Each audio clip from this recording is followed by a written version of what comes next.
नमस्कार, स्वागत है आप सभी का। मैं हूं आपके साथ पुनीत मिश्रा और आप देख रहे हैं न्यूज़ 18 का डिजिटल प्लेटफॉर्म। गुरुग्राम में टेनिस प्लेयर राधिका यादव की पिता दीपक यादव ने 4 गोलियां मारकर हत्या कर दी। 1 गोली कंधे पर और 3 गोलियां उसकी छाती के बराबर पीठ पर लगी। हत्या के बाद पिता ने कहा कि लोग उसे इस बात का ताना मारते थे कि बेटी की टेनिस एकेडमी की कमाई खा रहा है।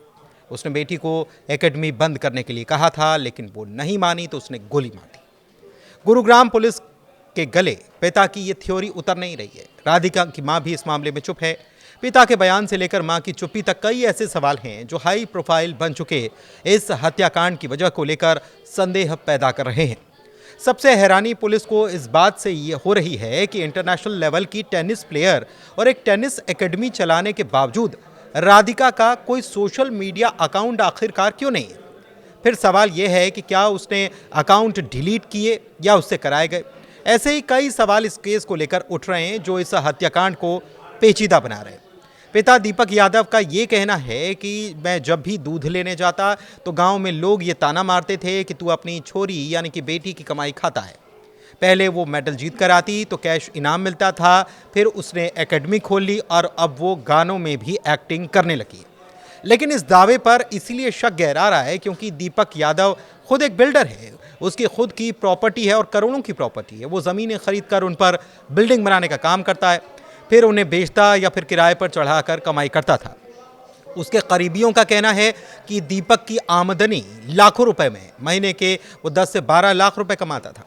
इस बारे में सभी परिचित जानते भी थे, फिर भी कोई बेटी की कमाई का ताना उसे क्यों मारेगा, ये बात गले नहीं उतर रही, हजम नहीं हो रही। अहम बात यह भी है कि राधिका को टेनिस प्लेयर बनाने में भी पिता का ही सबसे बड़ा योगदान था। उसने महंगे टेनिस रैकेट दिलवाए, पिता ने सारा काम धंधा छोड़ा।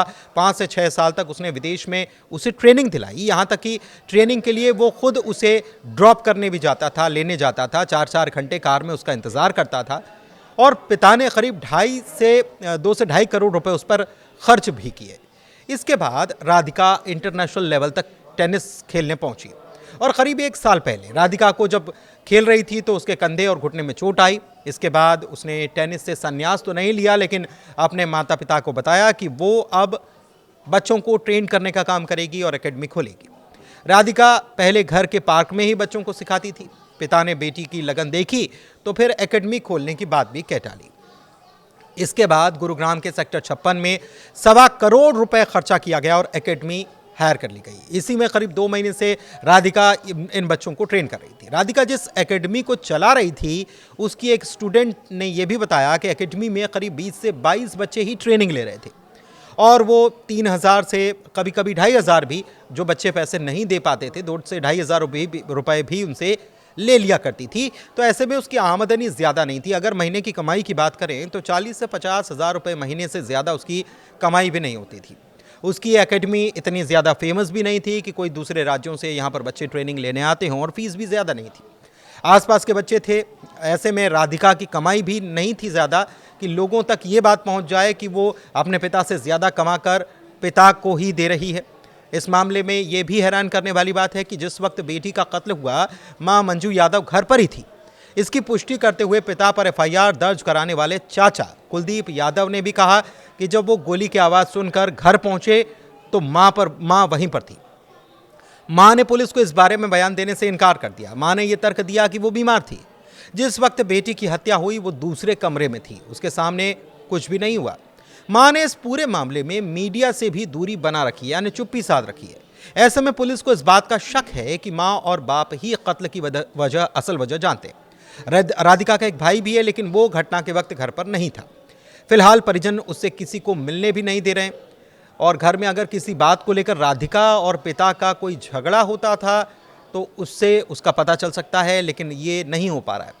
इस मामले में सबसे हैरान करने वाला मामला यह है कि राधिका अंतर्राष्ट्रीय स्तर की खिलाड़ी रही है। इसके बाद वो एकेडमी चला रही थी, लेकिन इसके बावजूद उसका कोई भी सोशल मीडिया अकाउंट न होना भी सवाल खड़े कर रहा है कि किसी सोशल मीडिया पर क्यों नहीं थी। एकेडमी चलाने की वजह से के लिए प्रमोशन और तमाम चीज़ें होती हैं, एक मीडिया एक बड़ा जरिया होता है, लेकिन उसका कोई मीडिया अकाउंट नहीं होना ये सवाल खड़े करता है।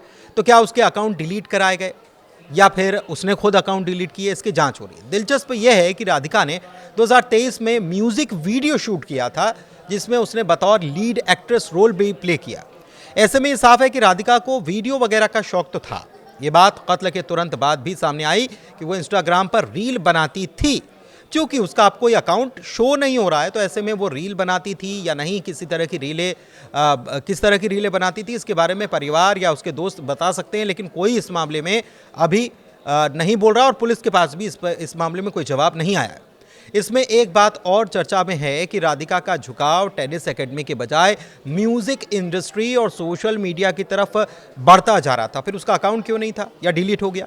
पिता ने बेटी को अच्छा करियर देने के लिए काफ़ी पैसा लगाया था, लेकिन वो अब एक्टिंग में ध्यान देने लगी थी और इसका एक गाना कारवा भी सामने आया है। वो लगातार अपने को स्टार इमाम के टच में भी थी, ये भी पता चला है। खुद इमाम ने भी कहा है कि जब वो मुंबई से दिल्ली चंडीगढ़ आता था तो उसकी एक दो बार राधिका से बातचीत भी हुई थी। अभी और जांचें होनी बाकी है। गुरुग्राम पुलिस ने के प्रवक्ता एएसआई संदीप कुमार कह रहे हैं कि पुलिस ने कत्ल के तुरंत बाद आरोपी पिता को गिरफ्तार कर लिया था और उसके बाद कोर्ट में पेश कर 1 दिन की रिमांड पर पूछताछ की जा रही। अभी तक जांच में वीडियो या रील को लेकर कत्ल करने की कोई बात सामने आई नहीं है। पिता और पुलिस जांच में अभी यही फैक्ट सामने आया है कि टेनिस एकेडमी चलाने से पिता नाराज था। जब बार बार कहने पर भी राधिका ने इस एकेडमी को बंद नहीं किया तो नाराज होकर उसने अपनी बेटी की हत्या कर दी। अभी इन्वेस्टिगेशन चल रहा है, इसलिए अभी ज़्यादा कुछ नहीं कहा जा सकता। पुलिस कह रही है और पुलिस कह रही है कि जो वीडियो सामने आया वो पुराना है और परिवार की सहमति से ही बनाया गया था। अभी तक ये जांच में सामने आया है। लेकिन जो इंस्टाग्राम की रील की बात हो रही है, तो इंस्टाग्राम के लिए रील अगर बनाती थी तो इंस्टाग्राम का अकाउंट क्यों नहीं है? और क्या किसी और अकाउंट से वो अपलोड होता था, किसी और नाम से कोई अकाउंट था? ये भी एक जांच का सबब है। इसके अलावा मुंबई के दोस्त से और जब बातचीत होगी और पूछताछ होगी तो और भी चीज़ें निकलकर सामने आ सकती हैं। लेकिन फिलहाल कई सारे सवाल पुलिस के सामने हैं कि आखिर क्या वाकई में टेनिस एकेडमी से होने वाली कमाई खाता था पिता, ये ताना ही इसकी वजह है या फिर इसके पीछे कई सारे ऐसे कारण हैं जो माता पिता जानते हैं या घर वाले जानते हैं, भाई जानता है और भाई अभी जब हत्या हुई तब बाहर था और भाई से मिलने नहीं दिया जा रहा। माँ जो है लड़की की वो कुछ बोल नहीं रही है और पिता ने जुर्म कबूल कर लिया है। उसने कह दिया जैसे ही हत्या की उसके बाद बाहर आया और उसने कहा कि मैंने उसकी हत्या कर दी है। तो अभी कई सारे पहलुओं पर पुलिस जाँच करी और उसके बाद ही इस हाई प्रोफाइल केस का पर्दाफाश हो पाएगा। धन्यवाद।